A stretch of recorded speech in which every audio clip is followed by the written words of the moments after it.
What up, what up, what up? Hey, everybody, hope you're doing well. Hey, I just want to let you know, I know everybody can't always support and donate to the podcast, but hey, if you can do a one-time donation, I put up a Buy Me a Coffee link in this description of the podcast. So if you go to the description of the podcast, it'll be at the bottom, and you can just go to that link, and you can buy me a cup of coffee, or two if you want. And that would just help support the show, and I can wake up a little bit more and bring you more info. So thanks for listening to the podcast. If you can donate, that would be much appreciated. And let's get on to the show.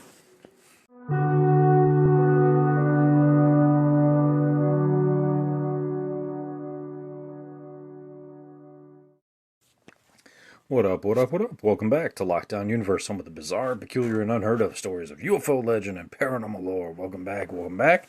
Happy to be back. Hopefully you guys are doing excellent and taking care of yourselves.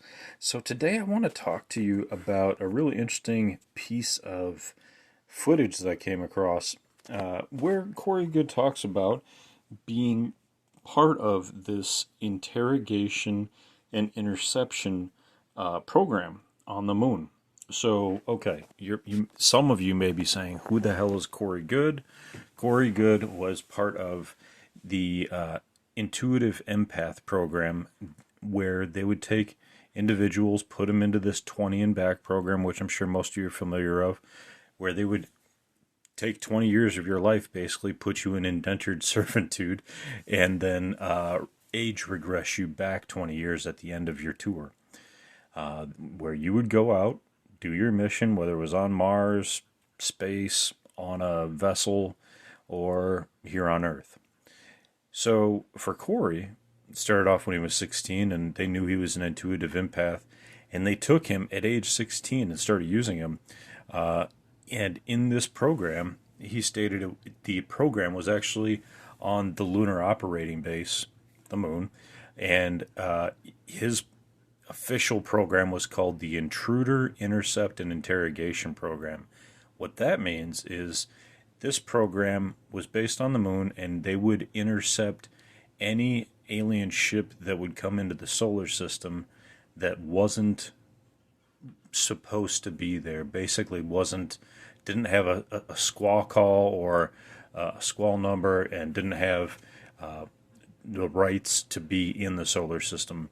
So apparently, and this is really why I'm doing this particular podcast, because it's a really fascinating and overlooked part of Corey Goode's story.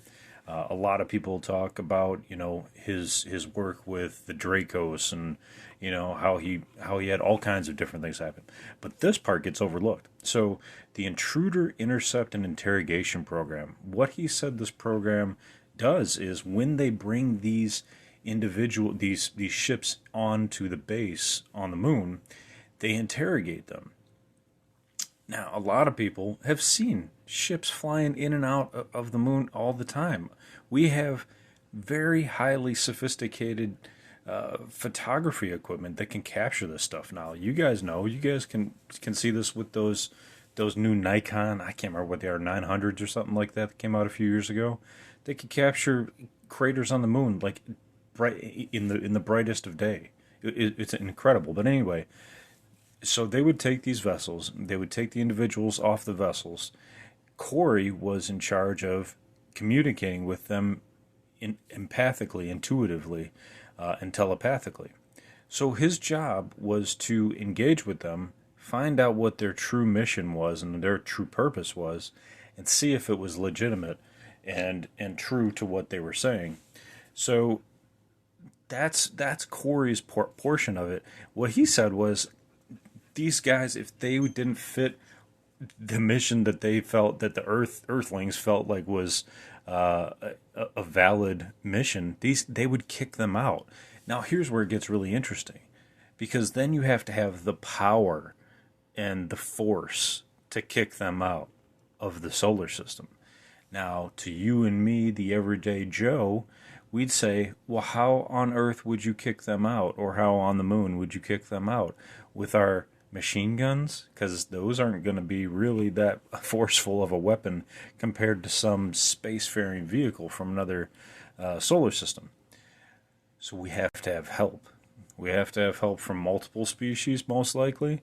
Most likely, it's the Greys. So that's what I've read. That's what I've been told. I've also been informed that the reptilians also assist on the moon as well. So I think with the reptilians, when it really comes down to it, like the lunar base and some other bases where they've been noticed to be working on, it's either that the reptilians just have total domination over those areas, or it's a unfortunate, relationship of battle, of security, unfriendly bedfellows, right? Or uncomfortable bedfellows, where you need each other, but you don't really want to be next to each other. So this program is fascinating because I've never really heard of it before. I've heard of the Mars Defense Force from Randy Kramer. I've heard of them going out past the solar system to go fight in other solar systems, other star systems, and Corey's first 10 months, okay, 16, first 10 months. So from 16 to 17, his whole tour was on the lunar operating base and interrogating these individual alien ships that were coming in that they would capture and talk to.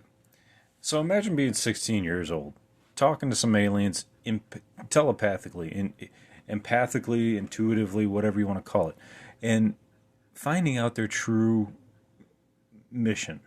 I mean, that's a lot to put on a 16-year-old. He didn't say that there was like any elevated officers that worked with him, to kind of, I mean, obviously he had to be trained, so I'm assuming that there were, but he didn't say that there were. I mean, I wouldn't trust a 16-year-old to have the full scope knowledge or fully developed frontal lobe to make the decisions that, hey, this species is okay. I mean, any species that can outlive us would definitely have the one up on us anyway, because they would just have the capability to gather more and more information and more capability to be deceptive, especially when it comes to telepathy, which is not necessarily our forte. So they take these kids at a young age and they train them to be part of this intuitive empath program. And that's another part of the story, is that they have these advanced learning programs where they test these kids to see if they have the capability to become intuitive empaths. And through these testing programs and these MAP programs and these programs that they give to kids in public schools, sometimes if the kids score off the charts, they'll give them other tests to see if they're capable of this kind of programming and this kind of skill building. Because if they are, the government might just swipe them up, use them in the 20 and back program, and bring them back before dinner time. You won't even know they'll be gone. They'll be gone for about 15 minutes of real time, according to Corey Good. And you won't even know they're gone. I mean, could you imagine that? Could you imagine your own child just being part of that for 20 years? They're gone for 15 minutes and they're back. And they're just like, oh yeah, I just ran down to Timmy's house. I'm back. Not having a clue because they mind erased you, or at least gave you a cover memory. It's just like totally mind-blowing. And I know some people might say, come on, that can't be real, but honestly, there's so much stuff inside these secret space programs, it wouldn't surprise me if it was real. I mean, it would amaze me, but it wouldn't surprise me. It would amaze me because of the technology, not necessarily surprise me because they're capable of doing it. Corey also talked about utilizing these very interesting, kind of, I guess you call them pads, kind of like an iPad but translucent, where once you touch it, it connects to your biocentrics and your biology, and it's able to directly transmit information to you. So it's kind of like having a hard drive directly transmitted to your brain. Really cool stuff. I just came across an article where they stated that they're developing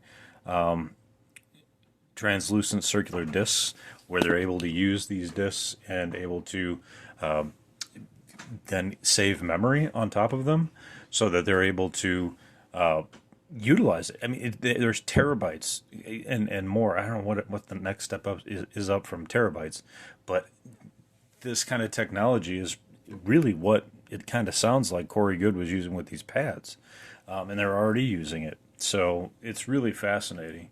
I saw the one guy who was holding it up for the advertisement, and it said like the Holy Bible was on it, and it said like how much memory was on there. It was like terabytes of information. It was crazy. So anyway, this program, we have to have the weaponry to back up our threat. So what are we using for our support? Our friends, whoever they may be. It's really interesting because a lot of people, when it comes to the lunar base, they pretty much think that the reptilians own it and have it. Supposedly when we sent Neil Armstrong and all of them up there, they saw different bases on the moon. Carl Wolf in the 80s saw, the pictures on the other side of the moon where there were bases. So we believe that there are bases up there before we got there. And then we also believe that we may have made some bases as well, or maybe just started putting up some astronauts up there to work in these bases alongside whatever species is up there. And since it is Earth, and since we do live here, it would be kind of interesting if we did develop some sort of relationships with the reptilians, because that might give them more power in the hearsay and what goes on down here if they create these relationships with us. So they may have allowed humans up there as well. Despite the fact that Neil Armstrong did say on that secondary backup channel, these babies are big. You got to see these suckers. He was seeing these humongous ships that were on the outside of the crater. So it's very fascinating. Very fascinating. There's so many things that make sense here and kind of coalesce with some other information that we've had. But I think it's really interesting to think of like this interceptor, intruder interception and interrogation program. I think that's really fascinating. And if it's true, that's part of our Earth Defense Force, right? So I mean, it kind of has to make you feel a little bit better. If we are bedfellows with reptilians, I don't know if that makes me feel better, but I guess it depends on which reptilians they are. Are they the more deceitful and malicious Draco, or they are our own Earth's terrestrial reptilians that may be a little bit more beneficial for us because they want the Earth to survive just like we do, and we might need each other for our biological ecosystem to coalesce and continue to provide for each of us. Who knows? I mean, it could be aquafarians up there too from the oceans. There could be all kinds of species up there. It could be like like our own, United Nations. It could be the same thing up there as well. So yeah, very fascinating stuff.